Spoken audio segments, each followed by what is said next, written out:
परवांच्या दिवशी त्या देवखेरकीच्या रस्त्यामध्ये आपण नवीन रस्ता केला। पहिल्या पावसामध्ये थोडा चिखल झाला। ही भाजपाची त्या दिवशी रस्त्यावरून रस्ता रोको करायला लागले। आज का नाही करत रस्ता रोको? का करत का नाही?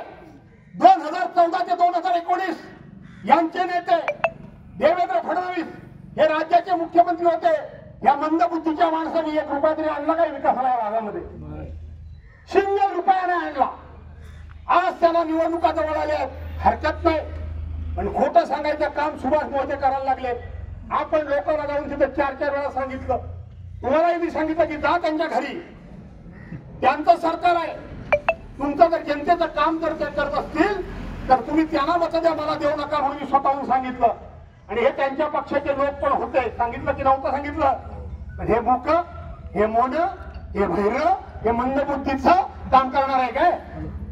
काम करणार आहे? मी स्वतः सांगितलं। आज जाऊन खोटं सांगायचं की मी केला, PWD वर्ग केला, आपण ते असं केलं, आपण ते तसं केलं, सगळी पत्र आणि पत्र घेऊन आलोय।